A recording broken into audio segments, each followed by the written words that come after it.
conferencia, que es por parte de la doctora Mariana Ortiz Torrescano, quien nos trae el tema ventajas del uso de un sistema de monitoreo y drenaje torácico digital. Por favor, la recibimos con un aplauso. Muy amables, gracias. Gracias. Hola. ¿Es necesario el micrófono? ¿Me alcanza a escuchar? ¿Sí? Ok. Bueno, pues buenas tardes. Primero que nada, yo le preguntaría a usted si sabe a qué se refiere cuando comentamos sobre un drenaje torácico digital, o qué es lo que usted piensa al escuchar la presentación.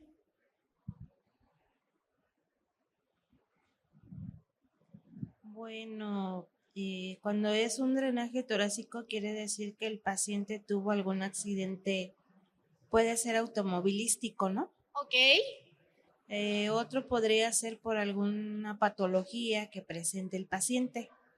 O sea, cuando a veces dan RCP en terapia intensiva, a veces llegan a, no sé, ¿cómo se puede decir? Como a lastimar o lacerar el tronco torácico. Ajá. O puede ser también por algún pulmón o por EPOC. Ok. Ajá. Perfecto. Entonces, usted lo liga directamente a un sistema de tubo. Sí. Ok, bien. ¿Qué otra de las situaciones ha encontrado, por ejemplo, con el cuidado de estos dispositivos? ¿Usted está en contacto con ellos o pocas veces? Ok. Si llegan a poner Pleurovac o, bueno, dependiendo también en qué zona esté, porque puede estar en una terapia intensiva, en quirófano, o puede ser también por algún padecimiento cardiovascular. Ok, ¿qué pensarían ustedes si de repente yo les digo que los cuidados generales de un drenaje pleural van a cambiar un poco con respecto a un dispositivo tecnológico? ¿Qué buscarían ustedes?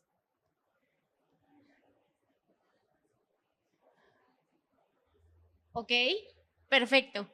Bueno, pues les presento, este es Topaz, es un sistema de drenaje y monitoreo torácico digital.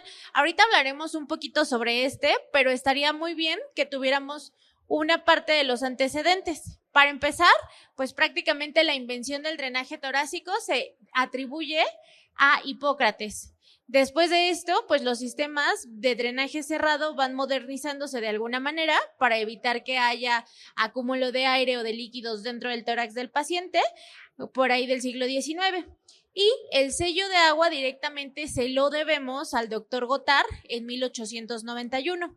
De ahí pasamos directamente a la teoría de los 3 frascos, escrita por el doctor Job Hope en 1952, donde recordemos que en esta teoría de los 3 frascos lo que se busca evacuar es aire o líquidos, pero que no tengan retorno nuevamente a la cavidad torácica y que esta válvula no permita la reentrada, por ejemplo, del aire hacia la misma cavidad.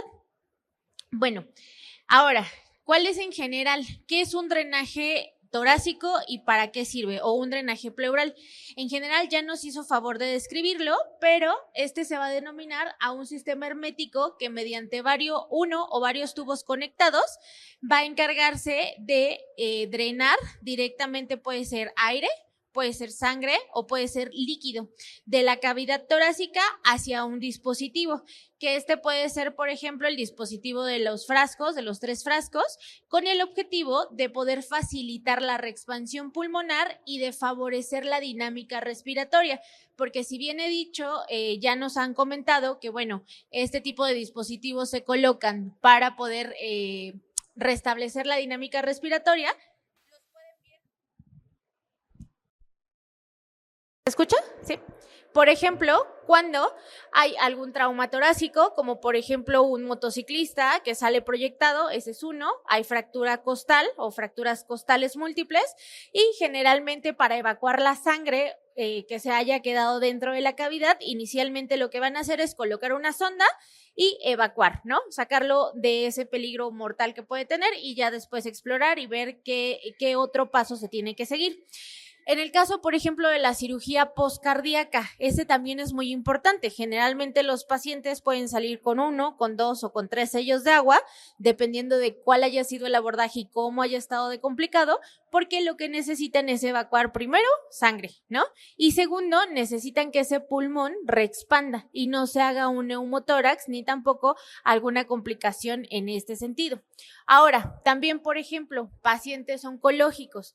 Si el paciente va a lo mejor por una resección de un nódulo pulmonar, se reseca el nódulo pulmonar y como se abrió pleura, de todos modos tiene que salir toda esta parte del contenido a través de un tubo.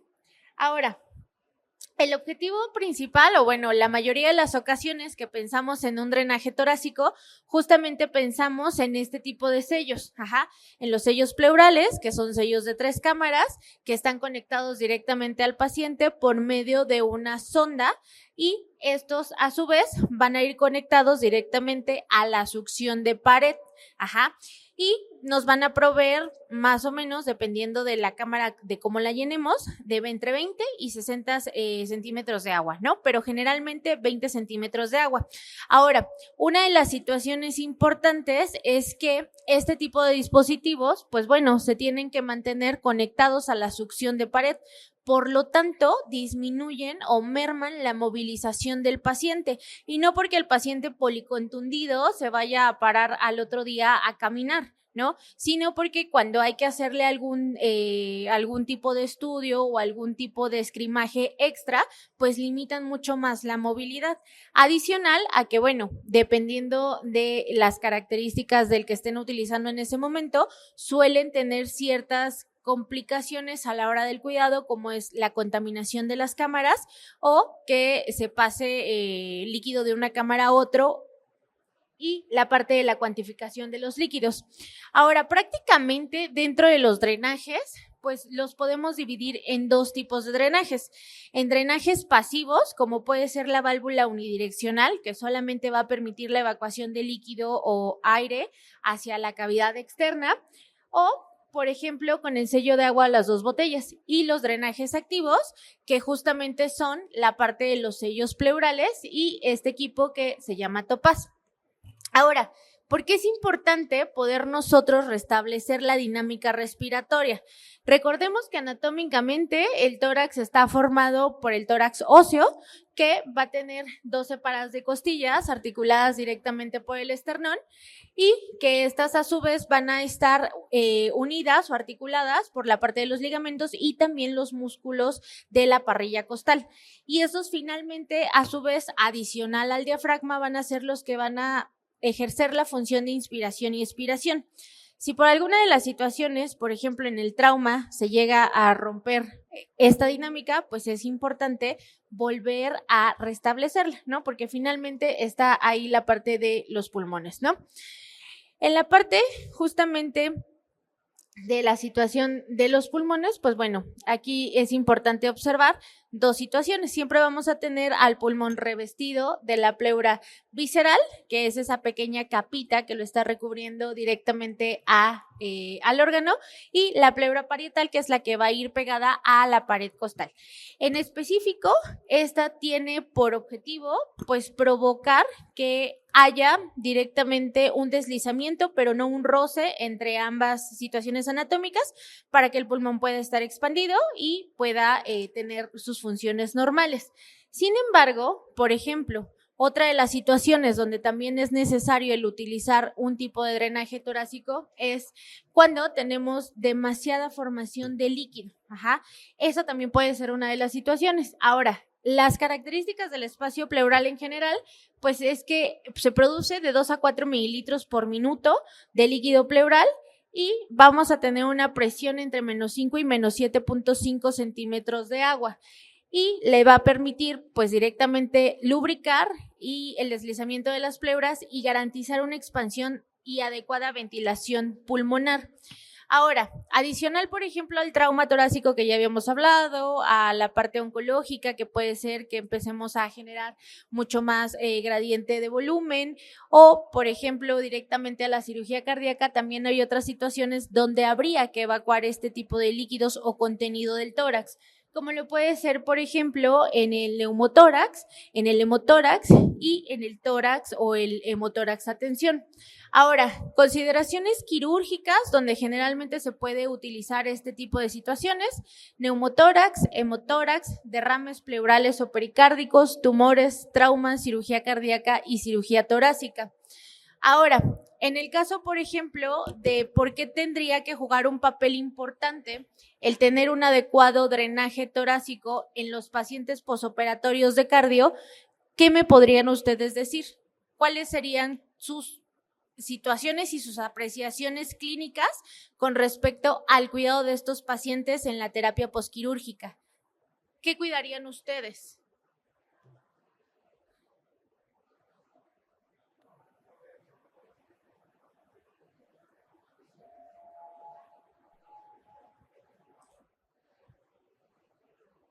Podría ser realmente ver la recuperación de la expansión del pulmón, digo, en algunos momentos. La reexpansión del pulmón, efectivamente. ¿Qué otra cosa le preocuparía de un paciente que se opera hoy de una revascularización y lo pasan con un drenaje torácico o varios a sala de cuidados intensivos? ¿Qué vigilarían ustedes ahí? La cantidad del drenaje también. La cantidad del sangrado, ese es sumamente importante. ¿Por qué es importante vigilar la cantidad del sangrado?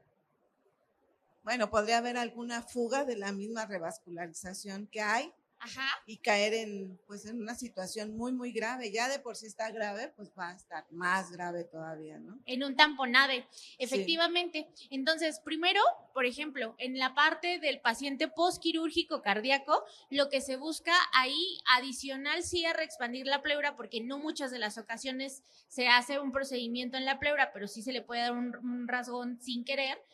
Lo que se busca es evacuar los líquidos, específicamente durante las primeras 24 a 48 horas es crucial. ¿Por qué? Porque si el paciente sangra, tiene el riesgo de que al tener ese sangrado empiece a generar una cosa que se llama tamponade cardíaco.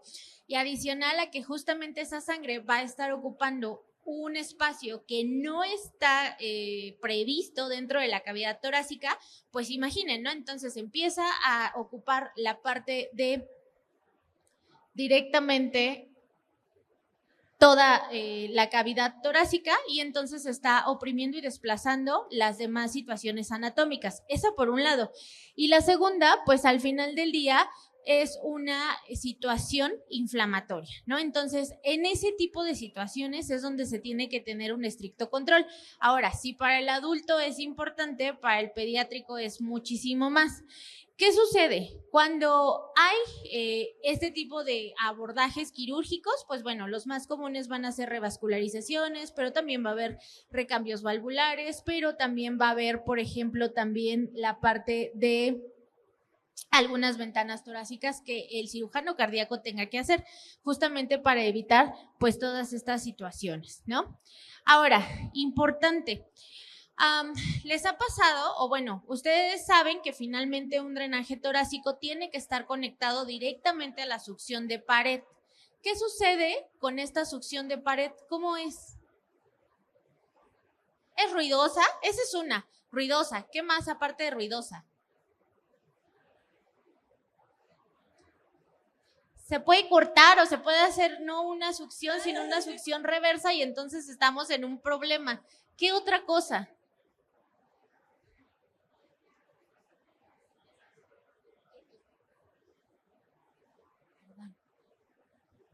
Que no succione bien y se tape el tubo tigón. Que no succione bien y se tapa el tubo tibón y entonces tenemos un problema, ¿no? Porque sucede que cuando llevan la cuantificación de los líquidos del paciente, dices, bueno, de este turno, ¿cuánto ha gastado, no? Y si son las primeras horas del posoperatorio, vigilas, una, que no gaste demasiado, y dos, si no gasta, también tienes la zozobra de saber qué fue lo que sucedió ahí, ¿no? Entonces, por eso es importante que este tipo de dispositivos, o bueno, la facilidad que te puede brindar el poder digitalizarlos. Ahora, para que ustedes tomen en referencia solamente un dato, a nivel nacional, pues estimamos que tenemos prácticamente 6 millones de cirugías anuales, pero en general las cirugías cardíacas y las cirugías torácicas obviamente son menos y más o menos se calcula que son 12,000 cirugías por año. Y pues para eso quiere decir que sí tenemos realmente un retraso en el número de abordajes quirúrgicos versus la necesidad. ¿Por qué? Por la infraestructura de los hospitales, porque a lo mejor las terapias intensivas se ven rebasadas, porque muchas de las ocasiones, por muy irónico que parezca, la realidad de las situaciones es que a veces los pacientes no pueden estar pasando continuamente el quirófano porque no hay tomas de succión para colocar este tipo de dispositivos análogos, que eso también es un problema. Ahora, ¿qué sucede con el futuro de la cirugía? Bueno, ahí estábamos viendo que tenemos un decremento entre el número de abordajes quirúrgicos al año versus los habitantes, lo cual está por debajo de los marcadores internacionales. En realidad deberíamos de tener 14.1 camas. Entonces, esto también se vuelve decisor. ¿Por qué? Porque si yo tengo un paciente que no está evolucionando adecuadamente, me está también ocupando un lugar de terapia intensiva. Y al ocuparme ese lugar de terapia intensiva, menos se va a restablecer el flujo normal de este tipo de situaciones, ¿no? Entonces también es importante ver esa situación. Ahora, ¿qué sucede con los tipos de drenajes? Ya habíamos hablado cuáles son, pues prácticamente las características de un drenaje torácico, el por qué se utiliza y cuáles son las problemáticas más frecuentes que se encuentran. Sin embargo, para que ustedes tengan en mente, los sistemas de drenaje torácico los dividimos prácticamente en dos, en los sistemas digitales y en los sistemas convencionales. Los convencionales, pues bueno, puede ser desde la parte de las trampas de los frascos de cristal hasta un dispositivo análogo que va conectado a la succión de pared, y en el caso ya directamente del drenaje activo, la parte de aquellos drenajes que nos involucran la presión integrada más alguna otra interfaz digital. Ahora, ¿qué sucede con los drenajes análogos? Les voy a pasar un video de cuáles deberían de ser los cuidados adecuados de los drenajes análogos.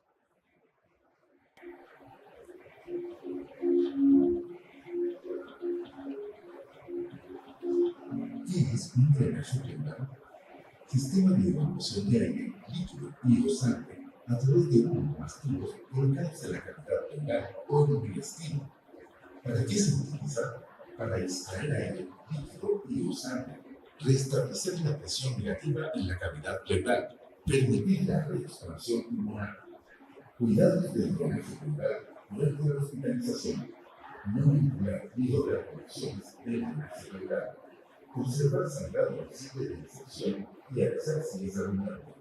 Asegurar que el drenaje esté siempre en el suelo, base azul, perpendicular al drenaje, caja, y que no quede amarrado a su contrasuelo o a la cama. Siempre mantener el drenaje renal por debajo del tórax, nunca más arriba. Asegurarse que la familia o visitas no transiten por el lugar donde se encuentra el drenaje renal para evitar accidentes como volcamiento o desconexión de siliconas.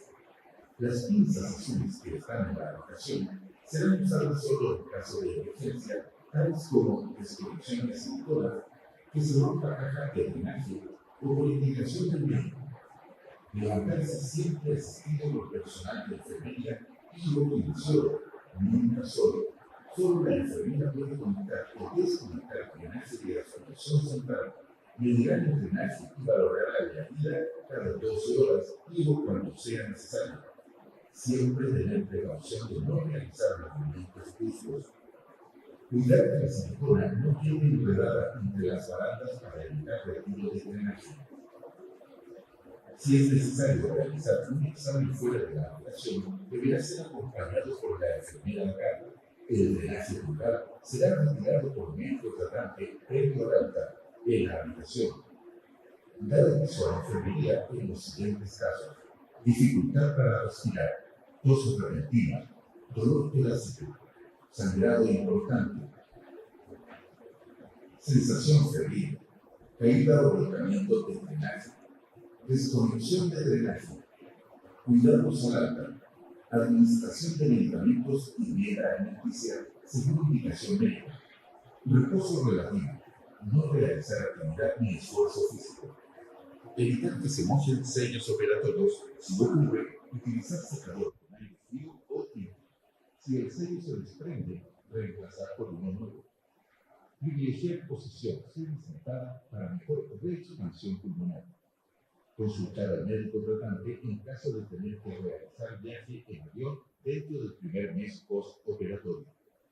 Acudir al servicio de urgencia e informar al médico en caso de presentar dificultad para respirar, sensación de ahogo, dolor torácico o insomnio operatoria que no cede al tratamiento analgésico indicado, sangrado abundante, ensayos operatorios o en sitio de retiro de drenaje pleural, fiebre mayor a 37,8 grados centígrados durante 24 horas, enrojecimiento, inflamación evidente, calor local, secreción purulenta o de mal olor, insomnio operatorio. Clínica. Bueno, en general creo que quedó bastante ejemplificado cuáles son los cuidados generales que se deben de tener cuando tenemos un sello de agua tradicional.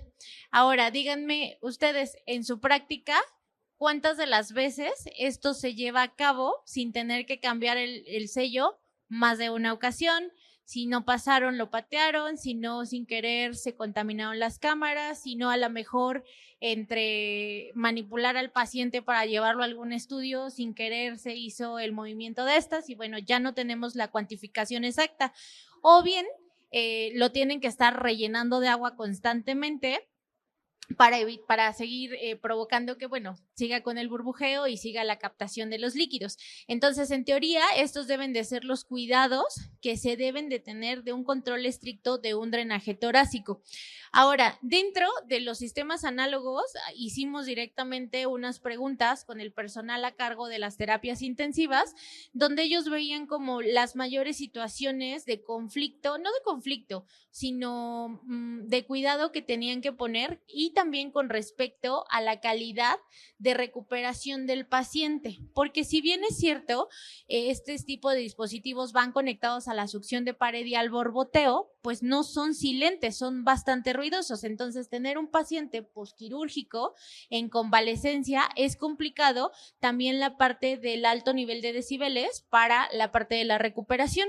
Adicional a esto, pues bueno, hay otra situación que también les puede ayudar a medir uno de estos dispositivos, que sería la fuga de aire. La fuga de aire generalmente, o más bien siempre, la van a ver expresada directamente en la cámara por el burbujeo. Si nosotros pues estamos buscando intencionadamente este tipo de situaciones, solamente nos podemos quedar en si hay o no hay fuga de aire. Y en el caso, pues bueno, la diferencia donde en los, ¿cómo se llama? En los procedimientos para rellenar la parte de las cámaras también es importante.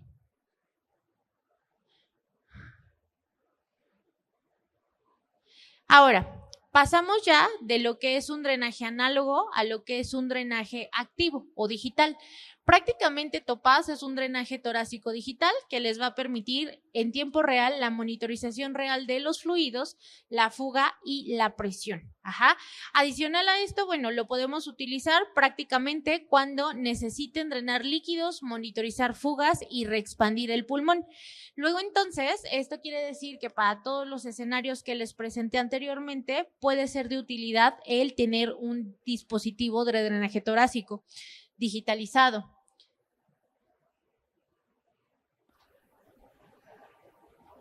Cardiac surgery patients are diligently managed throughout perioperative care. Although there have been many technological advancements in medical equipment over the last 70 years, the three-chamber chest drainage system was first described in 1952. Today, the Topaz Plus digital chest drainage and monitoring system continuously monitors air leak and the amount of fluid drained while regulating applied pressure.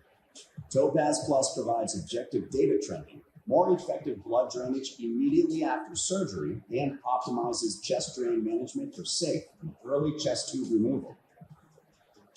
Undrained mediastinal blood causes inflammatory processes and may contribute to postoperative atrial fibrillation. The risk of postoperative atrial fibrillation is highest in the first 48 hours after surgery and has been linked to longer hospital stays, increased readmissions, and deaths.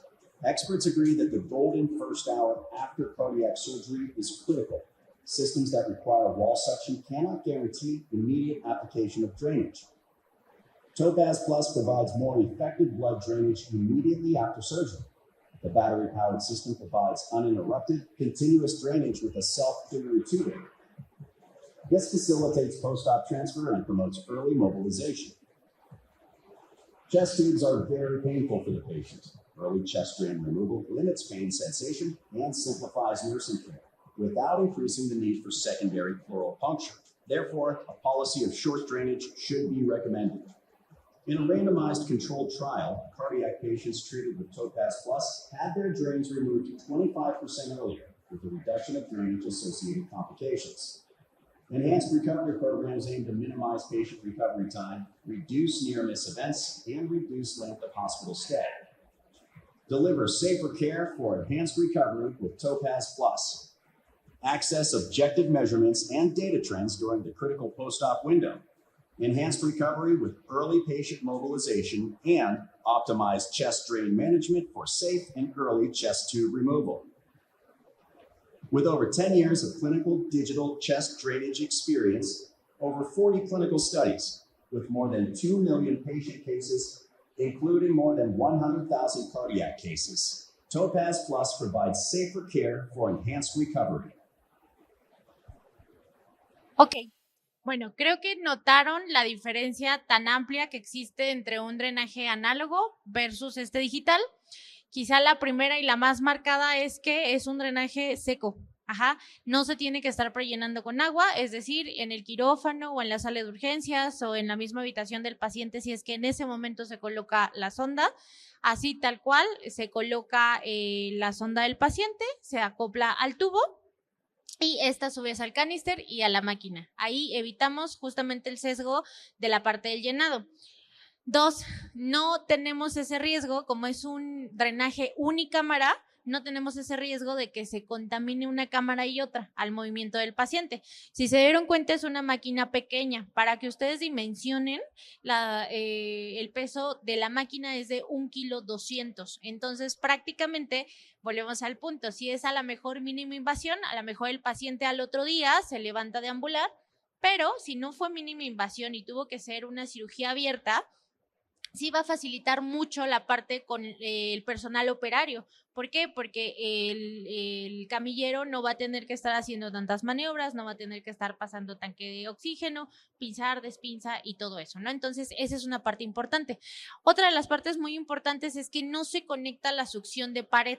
Tal cual la máquina viene, es una máquina que aplica presión negativa al tórax, controlada y regulada. Esa es otra de las ventajas. ¿Se acuerdan que les mencioné la parte de las ventanas pericárdicas? Las ventanas pericárdicas generalmente necesitan un gradiente de presión, pero muy pequeño y controlado.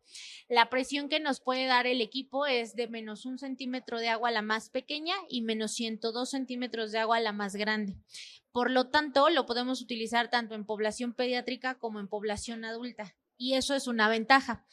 Adicional a esto, pues bueno, ustedes se dieron cuenta que la pantalla traía unos ítems digital.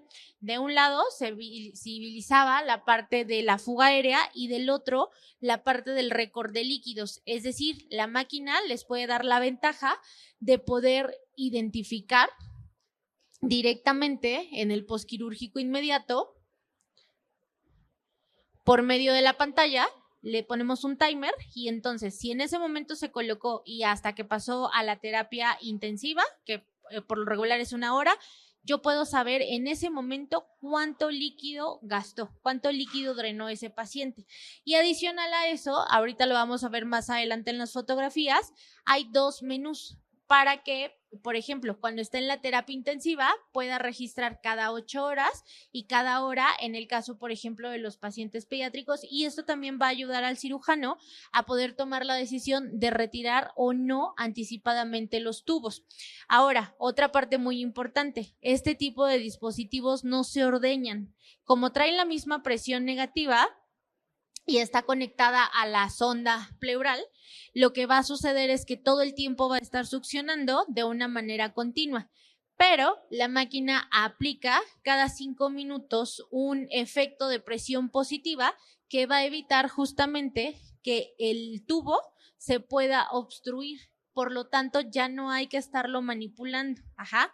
Si necesitamos tomar muestras, también hay un puerto de toma de muestras, no es libre de agujas, pero facilita bastante la situación. Ahora, ustedes por ahí ven un ejemplo de cómo se tendría que utilizar. La realidad es que el equipo se acopla directamente a cualquier tubo de sonda torácica. Ajá. En realidad es universal y bastaría con tener la sonda para poder acoplarlo al tubo del equipo y a su vez al paciente. ¿Cuáles son las ventajas competitivas? Uno, es un sistema silencioso, portátil y alimentado con batería por drenaje ininterrumpido. La batería dura un promedio de 10 horas. Ajá, entonces, salvo que hubiera alguna situación donde no hubiera dónde cargarlo, se puede convertir en una válvula unidireccional dejándolo a nivel del piso. Ajá. Sin embargo, no es necesario todo el tiempo mantenerlo así. Generalmente lo ponen en la piecera o en la cabecera o en las braceras porque no funciona por gravedad a menos que se apagara totalmente el equipo, ¿no? 2, es un diseño ligero y compacto que va a simplificar la vida del paciente. Volvemos al punto, si fue una cirugía mínima invasiva, se va a recuperar rápido y al otro día va a estar deambulando, no le va a impedir estar conectado todo el tiempo hasta que decidan o tomen los parámetros para retirar Ahí sí puede el paciente salir a casa con su dispositivo, recuperarse sin necesidad de una toma de succión y regresar al hospital solamente cuando sea necesario. Y la medición de la tendencia objetiva. Este tipo de dispositivos tiene un menú directo que lo que hace es identificar hasta 72 horas de récord de cuánto ha estado gastando tanto en líquido como en aire. Ajá. Ahora, dentro de las recomendaciones, mundialmente, pues bueno, es recomendado por la guía NICE. La primera publicación fue en marzo del 2018 y la segunda en el 2022, aún vigente. Y las recomendaciones o las razones por las que ellos lo recomiendan utilizar es por la reducción de la duración del tubo torácico, es decir, se retira con anticipación, menor estancia hospitalaria, menor estancia en terapia intensiva, menor uso de analgésicos de tipo opioide, porque al tener justamente la presión negativa regulada, pueden utilizar una sonda de menor calibre y con esto provocar menor dolor a los pacientes. Mejor manejo del drenaje torácico y menor consumo de reducibles plásticos. Prácticamente la evidencia que lo sustenta pues son más de 13 estudios, 9 de estos comparativos, la mayoría aleatorizados controlados. De hecho, directamente en las guías de la Sociedad Europea de Cirugía de Tórax, pues aparece en 2 recomendaciones. En el perioperatorio, para la parte de la gestión de los fluidos y la prevención de la fibrilación auricular, y en el posoperatorio como la gestión del drenaje torácica y la movilización temprana y fisioterapéutica para el paciente. Entonces, prácticamente en ese tipo de sentidos está recomendado. Ahora, ¿cuáles son las recomendaciones del protocolo ERAS? Bueno, 4 sencillos pasos. El utilizar un solo drenaje y no 2, marcar como límite de extracción 450 mililitros día, utilizar un sistema de drenaje portátil que pueda permitir la movilización adecuada de los pacientes y utilizar un sistema de drenaje torácico digital. Prácticamente lo que yo les decía, de este lado tenemos la interfaz de la pantalla. Del lado izquierdo vamos a ver toda la parte de los fluidos, donde nos indica el total de los fluidos que lleva a través de que se conectó al tubo al paciente en 6 horas o en 8 horas, dependiendo cada cuándo lleven el control en la parte de la terapia intensiva, y por hora. Por hora les puede funcionar muy bien para la parte de los pacientes pediátricos, para la parte del cálculo kilo peso hora, esa es una, o para la parte de saber en qué momento, a lo mejor si en la última hora ha estado drenando menos para poder retirar esa sonda, ¿no?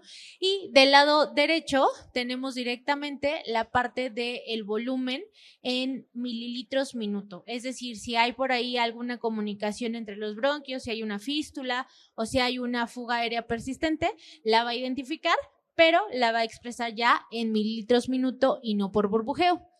Por lo tanto, pues bueno, este tipo de dispositivos nos sirve para una supervisión objetiva y continua, porque justamente nos permite el poder monitorizar con ese menú y con esa memoria, cuál ha sido la tendencia de recuperación del paciente, mejorar la toma de decisiones basados en esos controles tanto gráficos como expresados en números y la facilidad de usos y confianza para utilizarlo, ¿no? Y bueno, ya nada más para terminar, prácticamente este sería el impacto que tiene el utilizar un drenaje digital versus un drenaje análogo en pacientes posoperados de cardio.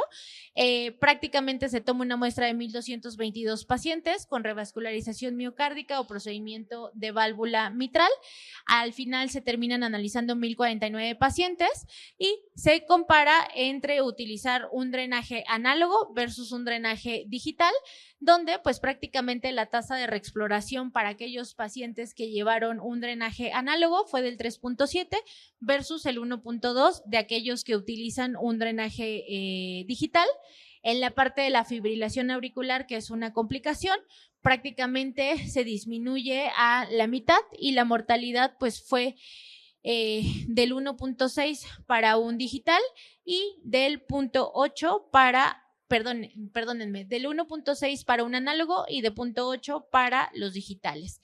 De tal suerte que, pues bueno, ahí se evidencia cuáles pueden ser las ventajas competitivas con respecto a el uso de este.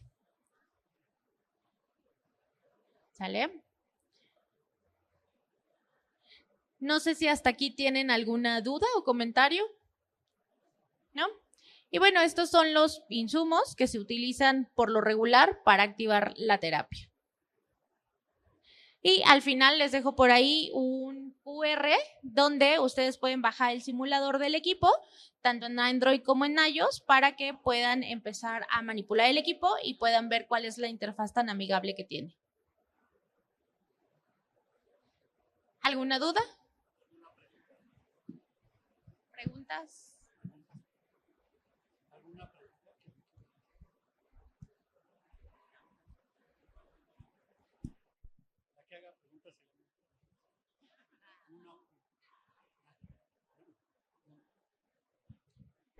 Bueno, sabemos que es así como que wow, pero ¿qué costo-beneficio tiene para el paciente posoperado de una válvula aórtica? Okay. La parte más importante es el tiempo de permanencia en la terapia intensiva. Generalmente, son de 24, 48 hasta 72 horas lo que un dispositivo análogo puede involucrar. Sin embargo, por ejemplo, si estamos hablando de un paciente posoperado con respecto a un drenaje normal, prácticamente en costos no vamos por arriba de un drenaje seco, que eso ya es bastante afable, ¿no? O sea, no estamos hablando de una tecnología extremadamente cara. Y la segunda, por ejemplo, si usted disminuye la parte del riesgo humano, es decir, la cuantificación y adicional, se me olvidó mencionarles, el equipo tiene una alarma de fluidos posoperatoria, es decir, meten ahorita al paciente, esos pacientes son por lo general anticoagulados y tienen más riesgo de sangrado. Entonces, se topa una alarma en el mismo dispositivo. Oye, ¿sabes qué? Este paciente no quiero que me drene más de 300 mililitros o que tú me avises cuando drenó 300 mililitros durante la primera hora. Ahí ya le permitieron dos cosas. Una, identificar activamente el sangrado en ese momento y dos, no permitir que justamente por el sangrado se esté tamponeando directamente todo el circuito y esto le pueda tener una repercusión como a la fibrilación auricular o el tamponade. Entonces ahí ya deja tomar al cirujano como la batuta de decir, bueno, sí se tiene que reexplorar, lo voy a mantener en este momento y entonces pasa a sala.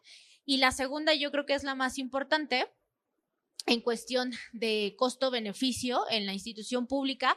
A nosotros sí nos ha tocado mucho la parte donde valoran la situación de que la presión venga incluida en el equipo, porque muchas de las ocasiones los tiempos quirúrgicos se van retrasando porque a lo mejor no hay una cama con la toma o la succión, ¿no? Entonces, esa sería idealmente y obviamente el dar de alta más rápido a los pacientes de la terapia a piso, con eso pues solito el sistema se paga.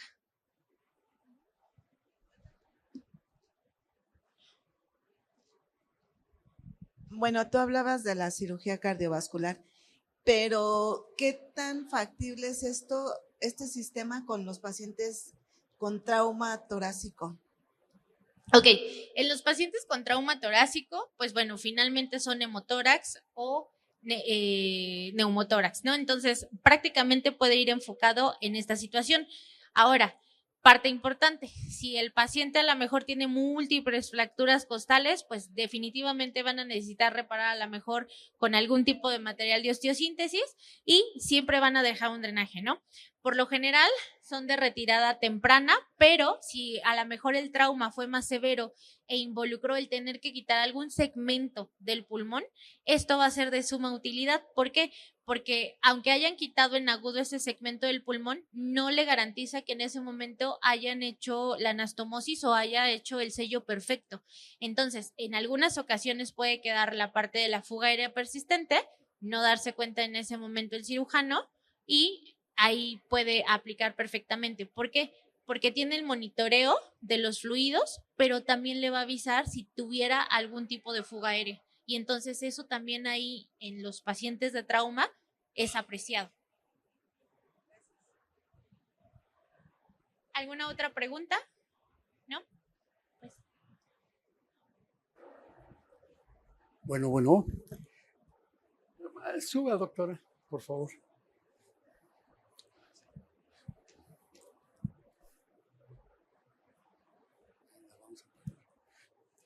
Sí, gusta pasar de este lado, doctora.